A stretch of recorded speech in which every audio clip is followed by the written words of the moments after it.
Fully booked na ang ilang biyahe ng bus pa Bicol at Baguio City sa ilang terminal sa Cubao ngayong bispera sa Mundas.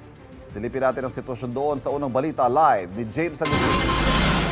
James.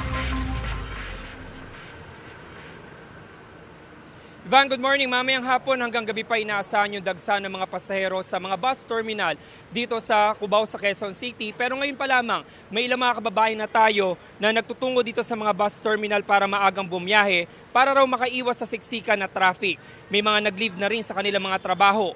Sa isang bus terminal, fully booked na ang biyahe ng air-conditioned buses pa Daet Camarines Norte. Hindi pa naman punuan ng Paalbayat Camarines Sur. May ordinary buses din na maaaring masakyan ng mga pasahero. Sa isa pang bus terminal, hindi pa naman punuan ang mga biyahe patungong Pangasinan. Pero ang ilang biyahe na pa Baguio fully booked na. May extra buses naman na inilaan ng pamunuan ng terminal.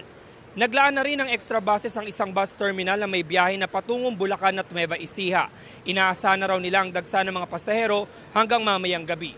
Samantala, Ivan, sa pag-ikot ko sa mga bus terminal dito sa Cubao ay bukod dun sa mahigpit na inspeksyon doon sa ilang mga bus terminal sa mga bagahe ng mga pasahero ay meron ding police assistance desk at may mga nag-iikot ng mga polis na maaring malapitan yung mga pasahero. Yung manilitas mula rito sa Cubao, balik sa Ivan.